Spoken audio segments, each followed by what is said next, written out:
जब मुसीबत आई मुझ पर, कोई मुसीबत कब आई? कल आई। अब मुसीबत तो क्या है, हैं? वो तो अपन मान लेते तो मुसीबत है, नहीं तो कई लोग तो खुशी खुशी उसमें कितना शामिल होते, कितना आनंद मानते। ऐसे जीवन में सचमुच कोई मुसीबत आ जाए तो मुसीबत मान ली तो मुसीबत, मुकाबला किया तो सॉल्व हो जाती है चीजें। तो कोई मुसीबत, कोई तकलीफ, कि जब मुसीबत आई मुझ पर तब देखा कोई ना साथ था। ऐसा ही होता है, जब मुसीबत आई मुझ पर तब देखा कोई ना साथ था, लेकिन फिर भी मेरा कुछ नहीं बिगड़ा। नजरें उठा के देखा तो गुरु का हाथ सर पर मेरे हाथ था। गुरु की कृपा सबसे निराली। संसार में गुरु कृपा सबसे निराली, होली यही दशहरा यही दिवाली।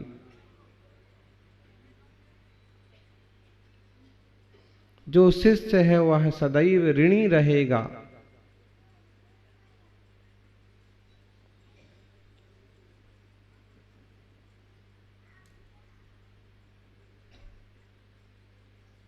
आशीष गुरुदेव का कभी ना भुला सकेगा।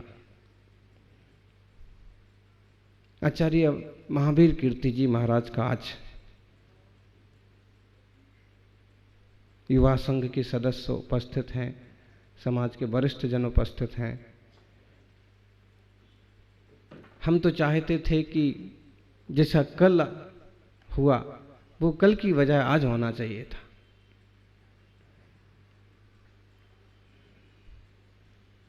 आचार्य महावीर कीर्ति, अरे जब जड़ें ना होंगी तो पेड़ क्या करेगा, कहां से आएगा, फल कहां से आएंगे, फूल कहां से आएंगे। लोगों को कभी कभी ऐतराज होता है कि आप आचार्य आदि सागर जी का नाम क्यों लेते। सबको नहीं होता है, एक दो लोग हैं ऐसे दुनिया में आज भी। अब उनको बताओ कि अगर आचार्य श्री का नाम ना लिया जाए, महावीर स्वामी का नाम ना लिया जाए, गुरुजनों का स्मरण ना किया जाए तो तुम कहां से आ गए हो भाई। तुम कितने भी ज्ञानी हो जाओ, कितने भी तत्ववेत्ता हो जाओ, लेकिन तत्व ज्ञान का जो अनुभव अनुभूति उन्होंने की और तुमको दी, तभी तो तुम पांवों पर खड़े हो पाए। महाराज जी आप तो इतने आध्यात्मिक संत हैं, निमित्तों को भी बहुत ज्यादा महत्व नहीं देते हैं, फिर भी ज्ञानी गुरुजनों की अपनी कृपा होती है, मार्गदर्शन होता है। कोई भी कृतज्ञ व्यक्ति होगा जिनसे कुछ पाया है, उनको आसानी से भूल नहीं सकता और न भुलाया जाना चाहिए। महावीर कीर्ति जी उन्हीं संतों में से एक हैं जिनने विमल सागर जैसे साधु दिए, जिनने तपस्वी सम्राट जैसे तपस्वी दिए, जिनने संभव सागर, कुंथु सागर,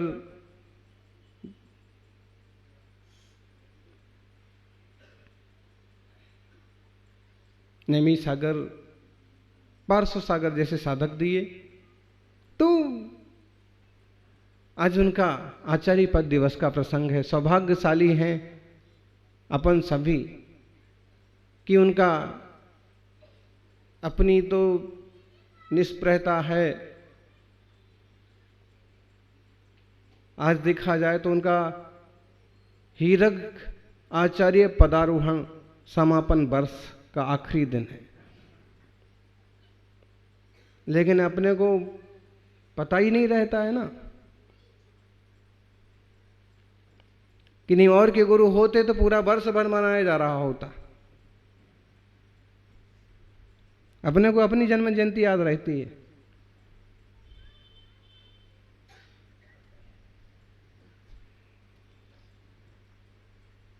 विजयादशमी को 1943 में आचार्य श्री आदि सागर जी ने उनको अपना आचार्य पद दे दिया और उसकी रचना जब उन्होंने प्रबोधाष्टकम की रचना महावीर कीर्ति जी ने की, बड़े ज्ञाता थे महावीर कीर्ति, संस्कृत भाषा के 18 भाषाओं के ज्ञाता थे।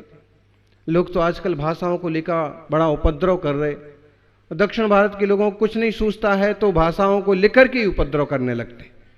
जबकि सच्चाई ये है कि राष्ट्रभाषा हिंदी, और हिंदी ही होने लायक है, सबसे सक्षम और श्रेष्ठ भाषा है। उसको क्या क्या उपमा दे डालते हैं। अरे भाई, माना कि हमारी प्राचीन भाषा प्राकृत रही है, संस्कृत रही है, उसके बाद अपभ्रंश हुई है, उसके बाद देसी भाषाएं हुई हैं, और जहां जो भाषाएं चल रही हैं वहां वो होना चाहिए, उनका सम्मान होना चाहिए, लेकिन सेंट्रल केंद्र में भी तो कोई भाषा होना चाहिए ना। और कौन सी भाषा होगी? तो जिसका बहुत वर्चस्व है, जो फैली है आज के जमाने में, हम कहेंगे नहीं संस्कृत होना चाहिए। होना चाहिए, लेकिन संस्कृत को लोग पकड़ नहीं पा रहे हैं। हम कहेंगे नहीं प्राकृत होना चाहिए, क्योंकि यही चंद्रगुप्त मौर्य के जमाने की भाषा थी, महावीर स्वामी की, रामकृष्ण की भाषा यही थी। भाई सही है, लेकिन आज ज्यादातर लोग क्या समझ पा रहे? अब कोई कहे कि नई पीढ़ी तो इंग्लिश समझ रही, लेकिन ये विदेशी विदेशी होता है। देसी भाषाओं में ढूंढो तो सबसे श्रेष्ठ ज्येष्ठ भाषा बन रही है हिंदी। ऐसे में उसको राष्ट्रभाषा का दर्जा मिला, कोई तकलीफ नहीं होना चाहिए। पूरे राष्ट्र में उसका अध्ययन होना चाहिए, अध्यापन होना चाहिए, बोलचाल होना चाहिए। और उस राज्य की जो भाषा है, राजस्थान की भाषा देखा जाए तो राज्य भाषा राजस्थानी है, लेकिन यहाँ का व्यक्ति इतना समझदार है कि हिंदी के विरोध में कभी एक शब्द भी किसी ने नहीं बोला आज तक। क्यों? हमें राजस्थानी बोलना है, हमें बागड़ी बोलना है, हम खूब बोलेंगे गांव में, लेकिन जब नेशनल लेवल की लैंग्वेज की भाषा आती है तो भाई हिंदी भाषा। महावीर कीर्ति जी संस्कृत के ज्ञाता थे, और उन्होंने प्राबोधाष्टकम की रचना की, और उसमें लिखा उन्होंने गुरु के लिए 8 श्लोक लिखे। आखिरी श्लोक हम आपको सुनाते हैं। पंचाचार परायणा सुविमला स्वर मोक्ष संदेश का आत्मध्यान रता प्रशांत वदना नृप स्वरेंदाद्यर्चिता वह्यभ्यंतर संग मोह रहिता मुनि कुंजरा निष्प्रहा दत्ता सूरि पदम मई सुविधिना शांत्या क्षमाधिम श्रता। इसका मतलब यह है कि बहुत अच्छे गुरु थे हमारे, 5 आचार का पालन करते थे, जो हर एक मुनि को, हर आचार्य को करना चाहिए। ज्ञानाचार, दर्शनाचार, चारित्राचार, तपाचार, वीर्याचार। पंचाचार परायण थे वो। उनके चरित्र में, उनके ज्ञान में, उनके तप में कोई कमी नहीं थी। और जब उनका अवसर आता है तब हम सुनाते ही हैं। दूसरे आचार्यों का अवसर आता है तब हम उनके भी संस्मरण सुनाते ही हैं। होना ही चाहिए। पंचाचार परायण सुविमला स्वर मोक्ष संदेश का आत्मध्यान रता। आत्मध्यान में उनकी बड़ी रुचि थी। आत्मध्यान रता, आत्मध्यान में लीन रहते थे। प्रशांत वदना, प्रशांत वदन था, प्रशांत मुख, शांत रहते थे। कहीं कुछ उलझना नहीं, कहीं कुछ करना ही नहीं। साधु का मतलब है बहुत शांत, संत का मतलब है शांत। फिर उनने क्या किया? मेरे में आचार्य पद के संस्कार कर दिए, मुझे आचार्य पद दिया और शांति से समाधि मरण संपन्न किया। ये आचार्य पद का त्याग लगभग उन्होंने, समझ लो कि 3-4 महीने पहले समाधि उनकी हुई फाल्गुन कृष्णा त्रयोदशी को, और आचार्य पद छोड़ दिया विजयादशमी को, अश्विन में। सावन हुआ, अश्विन हुआ, अश्विन के बाद क्या आया? सावन भादों कुंवार कार्तिक, कुंवार को अश्विन बोल दिया, कुंवार कार्तिक अगहन ओस माघ फाल्गुन, लगभग 6 माह जितना अंतर पड़ा। पद देकर के उन्होंने तपस्या जारी रखी और अंत में 14 दिन का लगातार उपास करके उद्गांव कुंजवन में समाधि की। उन्होंने भी अपने गुरु का स्मरण किया, अपनी भक्ति जताई। गुरु के प्रति उनकी बहुत भक्ति, बहुत प्रेम था। सारी बातें तो आप जानते ही हैं कि महावीर कीर्ति का जन्म फिरोजाबाद में हुआ। उनके पिता का नाम रतनलाल जी, रतनलाल जैन, खोड़निया नहीं,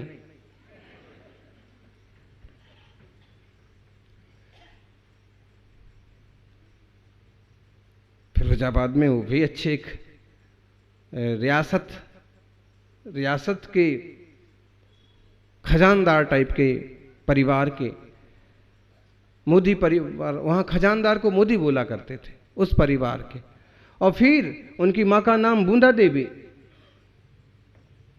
उनके पिता ने उनको पढ़ाया, उसके साथ 2 पंडितों ने भी उनको पढ़ाया। उसके बाद उन्होंने इंदौर में, ब्यावर में और सब तरफ अध्ययन किया। एक कॉमन बातें हैं जो आप लोगों की याद है, लेकिन उनके गुरु प्रेम की बात हम आपको बताएंगे। उनके बचपन का नाम प्रायः महेंद्र कुमार रखा गया था, लेकिन उनकी प्रवृत्ति कैसी थी? तेजस्विता से भरी, स्फूर्ति से भरी, कठोर, हृदय के बहुत मुलायम थे। लेकिन 18 साल की उम्र से ही ब्रह्मचर्य व्रत ले लिया और शादी में, अपने भाई की शादी में भी नहीं गए, बोले वहां शुद्ध पानी नहीं मिलेगा। तो उनको महेंद्र कुमार की बजाय महेंद्र सिंह उनका नाम चलता था। बाद के किताबों में भी महेंद्र सिंह ही उपलब्ध होता है। अब कोई कहे वो ठाकुर थे क्या? ठाकुर जरूर नहीं थे, लेकिन ठकुराई जरूर थी। इसका उदाहरण हम आपको बताते हैं, बहुत तो हमने नहीं सुने, लेकिन उनके एक मित्र थे सुरेश जैन, उन्होंने एक लेख लिखा था, वो हमने पढ़ा। उसमें लिखा कि महेंद्र सिंह, महावीर कीर्ति जी, महेंद्र सिंह सचमुच में वो ठाकुर जैसा काम था। क्या? पंडित बनने के बाद वो सर सेठ हुकुमचंद के इंद्र भवन में और स्वाध्याय वगैरह में शामिल होते थे, क्रिया विधि देखते थे, और वहां प्रवचन सभा के लिए एक सिस्टम बनाया था कि अमुक दिन अमुक का प्रवचन, अमुक दिन सेठ साहब का प्रवचन, अमुक दिन पंडित जी का, अमुक दिन महेंद्र सिंह का। हुआ ये कि एक दिन सेठ साहब, उस समय क्या रुतबा था, सर सेठ, कई उपाधियां लगती थी, और ये समझ लो कि वो जैसे राजा, फिर भी एक जैन श्रावक होने के कारण से रुचि तो थी स्वाध्याय वगैरह की, तो उनका शिष्ट क्रम था उस दिन के उनका प्रवचन होगा।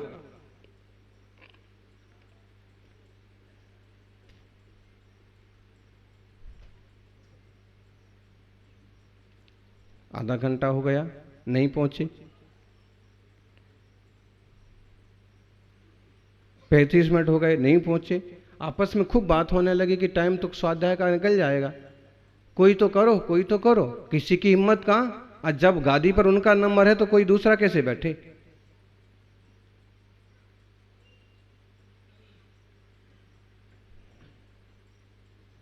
लोगों ने कहा महेंद्र सिंह, उन्होंने कहा कि भाई मैं कर तो दूंगा, लेकिन मैं गद्दी पर बैठा और अगर फिर सेठ साहब आ भी जाएंगे तो मैं गद्दी से उतरूंगा नहीं, पे जिनवाणी का अपमान नहीं कर सकता।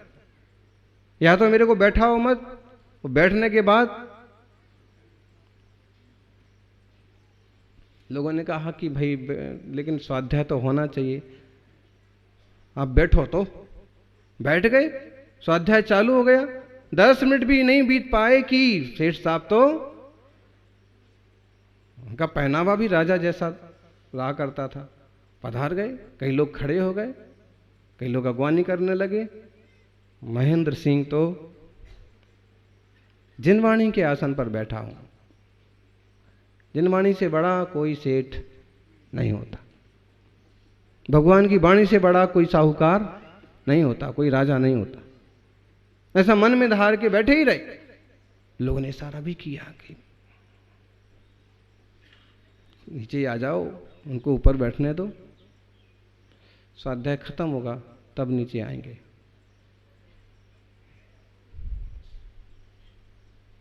सेठ साहब ने भी शांति दिखाई और चुपचाप स्वाध्याय करने वालों के साथ बैठ गए।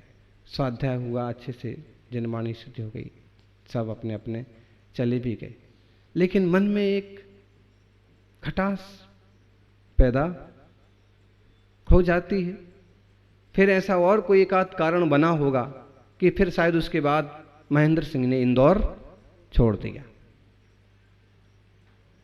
फिर ब्यावर में उन्होंने अध्ययन किया, फिर जयपुर में भी किया। मतलब कहने का आशा यह है कि जिनवाणी के प्रति कितना बहुमान था और सिंह क्यों कहलाते थे। होना चाहिए हर एक व्यक्ति को, हर एक श्रावक को एक विनम्र भी होना चाहिए। विनम्र भी बहुत थे। विनम्रता का उदाहरण ये है